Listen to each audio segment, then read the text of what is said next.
علامہ اقبال کی غزل ہے اور ان کا تعارف آپ پہلے پڑھ چکے ہیں جواب شکوہ میں۔ پہلا شعر دیکھیے، یہ مطلع ہے اقبال کا۔ جنہیں میں ڈھونڈتا تھا آسمانوں میں زمینوں میں، وہ نکلے میرے ظلمت خانہ دل کے مکینوں میں۔ اس میں آپ قافیے دیکھیے، زمینوں، مکینوں، اور ردیف ہے میں اور میں۔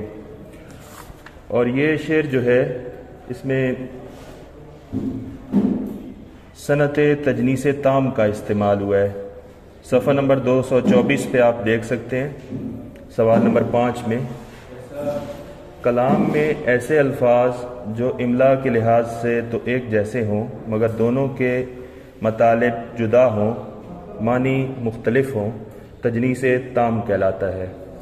اوپر دیے گئے شعر میں تجنیس تام کی نشاندہی کریں تو یہ شعر انہوں نے دیا ہوا ہے۔ اس میں آپ دیکھیے، میں، جنہیں میں ڈھونڈتا تھا، اور آگے ہے زمینوں میں، آسمانوں میں، زمینوں میں اور میں لکھنے میں یکساں ہیں لیکن ان کے معنی مختلف ہیں۔ تو یہ شعر دیکھیے، جنہیں میں ڈھونڈتا تھا، کن کو ڈھونڈتا تھا؟ محبوب کو، محبوب حقیقی کو، خدا کو میں نے آسمانوں میں، زمینوں میں تلاش کیا، بار تلاش کیا، لیکن وہ ذات تو وَنَحْنُ أَقْرَبُ إِلَيْهِ مِنْ حَبْلِ الْوَرِيدِ، شہرگ سے بھی زیادہ قریب ہے۔ تو پروردگار کی تلاش میں انسان کی بے خبری اور غفلت ملاحظہ ہو کہ وہ اس کو بار کھوجتا رہتا ہے اپنے آپ سے، لیکن وہ تو من کی دنیا میں ہے۔ وَفِي أَنفُسِكُمْ أَفَلَا تُبْصِرُونَ۔ دوسرا شعر دیکھیے، کبھی اپنا بھی نظارہ کیا ہے تو نے اے مجنوں، کہ لیلا کی طرح تو خود بھی ہے محمل نشینوں میں۔ تو پہلا شعر کلیئر ہو گیا کہ خدا کی ذات تو میرے قریب تھی، میں نے اس کو باہر تلاش کیا تو وہ میرے دل کی تاریکیوں میں اس کا نور روشن ہوا، اس کو میں نے دل کی دنیا میں پایا، ظلمت خانے میں پایا، وہ مکین تھا اسی دل کی دنیا کا۔ اب دوسرا شعر دیکھیے، کبھی اپنا بھی نظارہ کیا ہے تو نے اے مجنوں، کہ لیلا کی طرح تو خود بھی ہے محمل نشینوں میں۔ تو خود کو پہچان لو، ساری کائنات کو اپنے دل میں موجود پاؤ گے۔ تو اے مجنوں جو لیلا کے عشق میں در بدر پھرتا ہے مارا، اور لیلا کے دیدار کی خاطر تو اس کی اونٹنی کا طواف کرتا ہے اور اس کی محمل، اس کے کجاوے کے گرد پھرتا ہے اور لیلا کو دیکھنا چاہتا ہے۔ اے مجنوں تو خود سے بے خبر ہے، اگر تو خود سے باخبر ہوتا تو تجھے علم ہوتا کہ تیرے اندر کون سے نظارے پوشیدہ ہیں اور خدا کی ذات کے جلوے تیرے دل میں پنہاں ہیں۔ تو اپنے آپ کو پہچانو، اپنا نظارہ کرو۔ من عرف نفسا فقد عرف ربا۔ کبھی اپنا بھی نظارہ کیا ہے تو نے اے مجنوں؟ خود کو پہچان لو، ساری کائنات کو اپنے دل میں موجود پاؤ گے۔ دوسرا شعر کلیئر ہو گیا، کبھی اپنا بھی نظارہ کیا ہے تو نے اے مجنوں، کہ لیلا کی طرح تو خود بھی ہے محمل نشینوں میں۔ مجنوں کا اصل نام کیا تھا؟ قیس تھا، اور وہ لیلا کے عشق میں مبتلا تھا۔ یہ عربک لٹریچر میں، عربی ادب میں دو جو یہ رومانوی کردار ہیں، مجنوں اور لیلا، تو مجنوں لیلا کے عشق میں مبتلا تھا، لیکن اقبال کہتے ہیں کہ اے خود سے بے خبر انسان، کبھی اپنے آپ پہ بھی غور کر، اپنے آپ کو پہچان، اپنا نظارہ کر، اپنی صلاحیتوں کو پہچان، اپنی خودی کو پہچان۔ خودی کا نشیمن تیرے دل میں ہے، فلک جس طرح آنکھ کے تل میں ہے۔ تو خود شناس ہو جا، اپنے آپ کو پہچان لے، اپنا نظارہ کر، خود کو پہچانو، ساری کائنات کو اپنے دل میں موجود پاؤ گے۔ تیسرا شعر دیکھیے، مہینے وصل کے گھڑیوں کی صورت اڑتے جاتے ہیں مگر گھڑیاں جدائی کی گزرتی ہیں مہینوں میں۔ تیسرا شعر آپ دیکھیے کہ اس میں صنعت تضاد ہے۔ کون سی صنعت ہے؟ تضاد۔ متضاد الفاظ کا استعمال ہوا ہے، اور متضاد الفاظ کون سے ہیں؟ وصل اور جدائی۔ مہینے وصل کے گھڑیوں کی صورت اڑتے جاتے ہیں۔ تو اس شعر میں فلسفہ ہجر و وصال ہے۔ کل میں نے آپ کو بتایا تھا کہ ہجر و وصال، ہجر کسے کہتے ہیں؟ جدائی کو، اور وصل کسے کہتے ہیں؟ ملاقات کو، ملن کو کہتے ہیں۔ تو شاعر کہتا ہے کہ जुदाई के लम्हात काटना निहायत मुश्किल काम होता है। हालत विसाल में वक्त गुजरने का पता ही नहीं चलता। अमीर मीनाई ने इसी बात की यूं वजाहत की है एक शेर की सूरत में, वसल का दिन और इतना मुख्तसर, वसल का दिन और इतना मुख्तसर, दिन गिने जाते थे इस दिन के लिए। तो जुदाई के लम्हात काटना निहायत मुश्किल काम होता है और खुशी के लम्हात जल्द गुजर जाते हैं, लेकिन जो हिज्र के लम्हात होते हैं उन पर कयामत का सा गुमा होता है। कयामत के दिन की तरह तवील होते हैं, महीने वसल के घड़ियों की सूरत उड़ते जाते हैं। तो ये जो मुलाकात के लम्हात हैं हालत विसाल में, ये वक्त का पता नहीं चलता, जल्द गुजर जाते हैं ये लम्हात, मगर घड़ियाँ जुदाई की गुजरती हैं महीनों में, और जो जुदाई के लम्हात होते हैं, हिज्र के लम्हात होते हैं, वो बड़ी मुश्किल से गुजरते हैं। चौथा शेर देखिए, मुझे रोकेगा तू ए ना खुदा क्या गर्क होने से, कि जिनको डूबना हो डूब जाते हैं सफीनों में। अब इस शेर को आप देखिए, ना खुदा के मानी क्या है? ना खुदा क्या माने? कश्ती चलाने वाला, मल्ला, कश्ती चलाने वाला मल्ला, खेवनहार। तबाही जिसके मुकद्दर में हो वो तबाह हो के रहता है। अगर कोई कौम सुधरना नहीं चाहती, उरूज की तरफ नहीं जाना चाहती, हालत जवाल में ही रहना चाहती है, तो उसको कोई अगर बचाना भी चाहता है तो कैसे बचा सकता है, जबकि उन्होंने खुद तबाही के सारे असबाब वसाइल मुयस्सर कर लिए हैं, उनके पास जो है उन्होंने इकट्ठे कर लिए हैं। तबाही जिसका मुकद्दर हो उसे दूसरा हमदर्द भी नहीं बचा सकता। मुझे रोकेगा तू ए ना खुदा क्या गर्क होने से, ए मेरे रहबर, ए मल्ला, ए इस कौम की कश्ती के खेवनहार, कश्ती चलाने वाले, तू मुझे कैसे गर्क होने से बचा सकता है? तू कैसे हमें साहिल पे ले जा सकता है, जबकि हमने खुद जो है ये सारे असबाब इकट्ठे कर लिए हैं अपनी तबाही के। तू हमदर्दी भी अगर करेगा तो तेरी हमदर्दी किसी काम की नहीं है। तबाही जिस कौम का मुकद्दर हो तो उसे कोई भी नहीं बचा सकता। मुझे रोकेगा तू ए ना खुदा क्या गर्क होने से। तो ये जो है एक तरह से तकदीर की भी यहाँ बात हुई है, किस्मत की, कि तबाही जिसकी किस्मत में लिखी हो वो तबाह हो के रहता है। और तबाही के जो ज़राए होते हैं, असबाब होते हैं, वो भी इंसान खुद ही उनको इकट्ठा कर लेता है और तबाही की तरफ जा रहा होता है। वो उस गर्दाब से, उस भंवर से वो निकलना ही नहीं चाहता, वो कौम निकलना ही नहीं चाहती। तो फिर दीदावर क्या करे, उधर वहाँ ना खुदा क्या करे।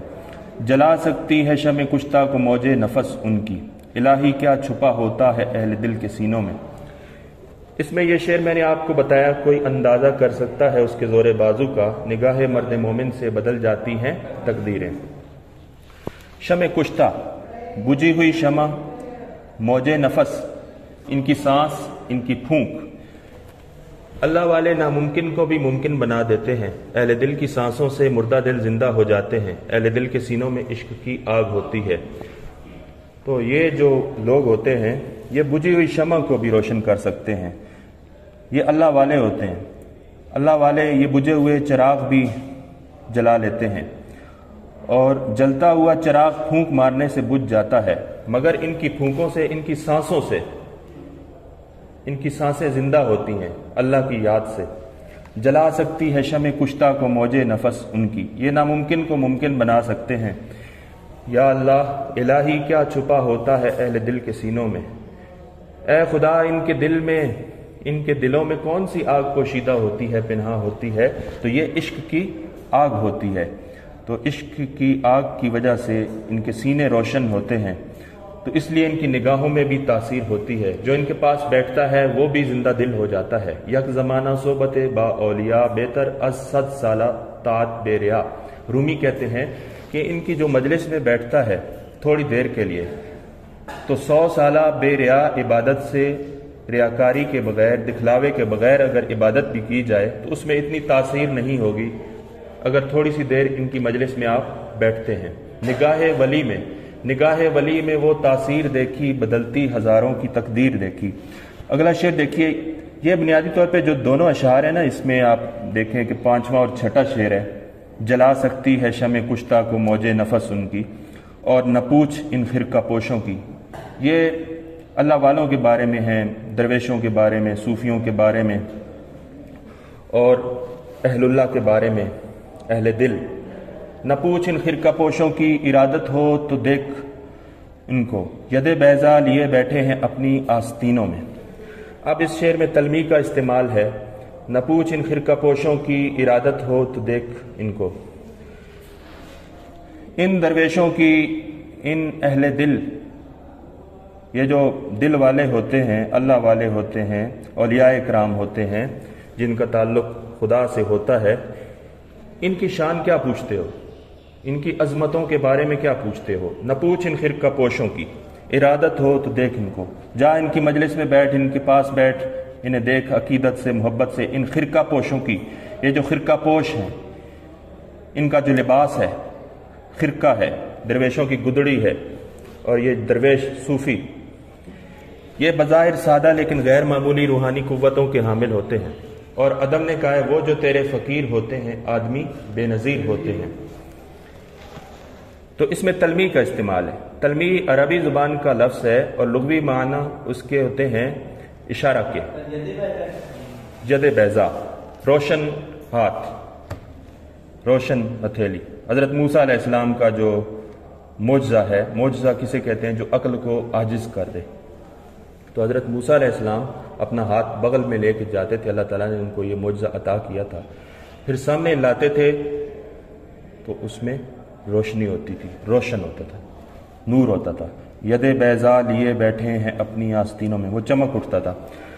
تو یہ جو فقیر ہوتے ہیں، درویش لوگ، یہ غیر معمولی روحانی قوتوں کے مالک ہوتے ہیں، بظاہر سادہ سے ہوتے ہیں، سادہ نظر آتے ہیں۔ اگلے 3 شعر دیکھیے، محبت کے لیے دل ڈھونڈ کوئی ٹوٹنے والا، محبت کے لیے کچھ خاص دل مخصوص ہوتے ہیں۔ تو یہ جو ہے محبت کی بات، محبت کے لیے دل ڈھونڈ کوئی ٹوٹنے والا، ٹوٹنے والا جو شکستہ دل ہو، یہ وہ میں ہے جسے رکھتے ہیں نازک آبگینوں میں۔ تو محبت ایک نشہ ہے، محبت کرنے والے نرم و نازک دلوں کے مالک ہوتے ہیں۔ تو ایسا دل چاہیے جو محبوب کی محبت میں شکستہ ہو۔ محبت کے لیے کچھ خاص دل مخصوص ہوتے ہیں، یہ وہ نغمہ ہے جو ہر ساز پر گایا نہیں جاتا۔ تو یہ دل شکستہ، جن کے دل ٹوٹے ہوتے ہیں، اللہ کی محبت میں بالکل جو ہے عز و انکساری کے ساتھ، متکبر انسان وہ کبھی محبت والا نہیں ہو سکتا۔ تو یہ جو محبت والے لوگ ہوتے ہیں، یہ بڑے نرم و نازک دلوں کے مالک ہوتے ہیں، اور ان کا دل ٹوٹا ہوا ہوتا ہے، بڑے نازک دل ہوتے ہیں ان کے۔ تو شراب محبت عام پیالے میں نہیں ڈالی جا سکتی۔ محبت کے لیے دل ڈھونڈ کوئی ٹوٹنے والا، یہ وہ میں ہے جسے رکھتے ہیں نازک آبگینوں میں۔ آبگینہ کسے کہتے ہیں؟ شیشہ، آبگینہ شیشہ، جام۔ یہ وہ میں ہے، یہ وہ شراب ہے جسے نازک شیشوں میں رکھا جاتا ہے، نازک دلوں میں اس کو انڈیلا جاتا ہے، اس شراب کو۔ آخری 3 اشعار دیکھیے، نمایاں ہو کہ دکھلا دے کبھی ان کو جمال اپنا، اے میرے محبوب کبھی سامنے آ، ایک بار اپنے پورے جمال کے ساتھ ظاہر ہو۔ نمایاں ہو کہ دکھلا دے کبھی ان کو جمال اپنا، بہت مدت سے چرچے ہیں تیرے باریک بینوں میں۔ یہ جو باریک بین ہیں، باریکیوں کا مشاہدہ کرنے والے ہیں، عارفین ہیں، اس کی معرفت رکھنے والے، اس کے عشق میں مبتلا۔ تو اقبال نے اس کو کہا ایک اور شعر میں، کبھی اے حقیقت منتظر نظر آ لباس مجاز میں، کہ ہزاروں سجدے تڑپ رہے ہیں میری جبین نیاز میں۔ یہ شعر میں نے آپ کو ابھی لکھوایا ہے، تو یہ آپ اس میں اس شعر کی تشریح میں لکھ سکتے ہیں۔ نمایاں ہو کے بالکل سامنے آ جا، ظاہر ہو جا، ان کو جمال اپنا حسن دکھا دے، بہت مدت سے چرچے ہیں تیرے باریک بینوں میں۔ تو تجھے دیکھنا چاہتے ہیں، تیری دید کرنا چاہتے ہیں، تیرا دیدار کرنا چاہتے ہیں، کبھی لباس مجاز میں سامنے آ جا کہ ہم تجھے دیکھ سکیں۔ اگلا شعر ہے آداب، محبوب کا ادب و احترام۔ خاموش اے دل بھری محفل میں چلانا نہیں اچھا۔ ادب پہلا کرینہ ہے، کرینہ کے معنی کیا ہے؟ سلیقہ، محبت کے کرینوں میں۔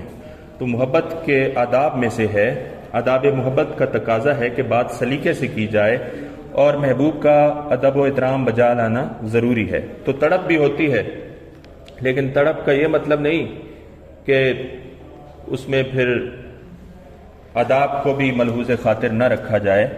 खामोश ए दिल भरी महफिल में चिल्लाना नहीं। तो महबूब की बारगाह में महबूब का अदब व एहतराम बजा लाना ज़रूरी है। अदब जो है ये पहली सीढ़ी है। अदब जो है जिसमें नहीं है, दूर बैठा गुबारे मीर उससे, इश्क बिन ये अदब नहीं आता।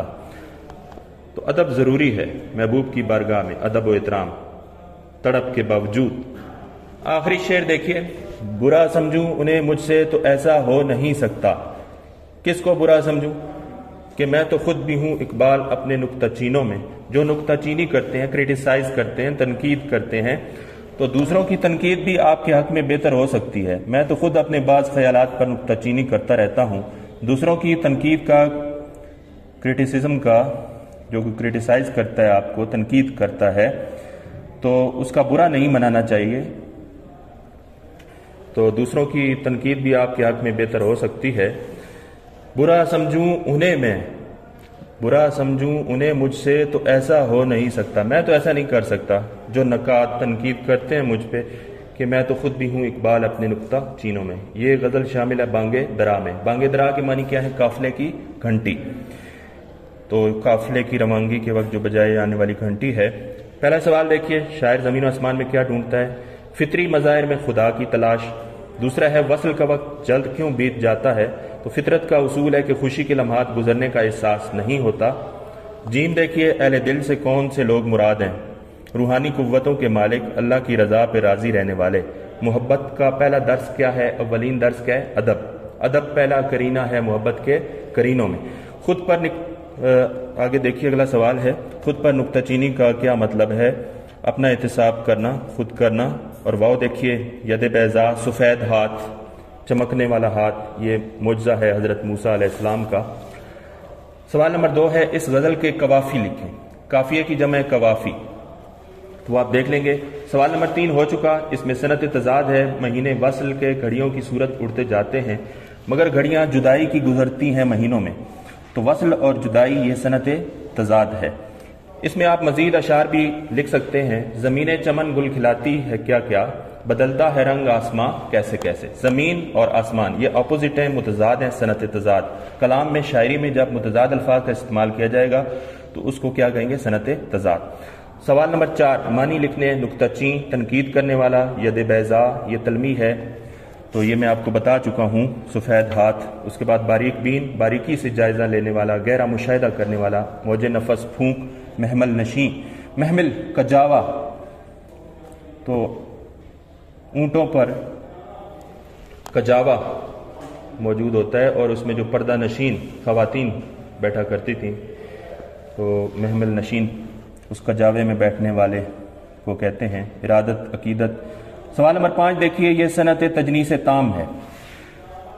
तो जो अल्फाज कलाम में इमला के लिहाज से एक जैसे हों, दोनों के मतलब जुदा हों, तजनीस ताम कहलाती है। इसमें एक और शेर भी आप लिख सकते हैं, क्या किया खिजर ने सिकंदर से। क्या किया लिखने में दोनों अल्फाज एक जैसे हैं, लेकिन क्या किया खिजर ने सिकंदर से, अब किसे रहनुमा करे कोई, गालिब का शेर है। तो ये सनत तजनीस ताम है। आखिरी सवाल देखिए, गजल। गजल का लफ्ज़ अरबी ज़बान का मस्दर है, जिसके मानी काटना, चरखे पर रुई से सूत धागा। तो अदब की रूह से गजल के मानी औरतों से बातें करना और औरतों के हुस्न जमाल की तारीफ करना। कोई कैद नहीं, पाबंदी नहीं कि इसमें आप सिर्फ हुस्न इश्क के मज़ामीन ही समझ सकते हैं। इसमें हर मौजू सिमट सकता है, लेकिन आमतौर पर यही मुराद ली जाती है।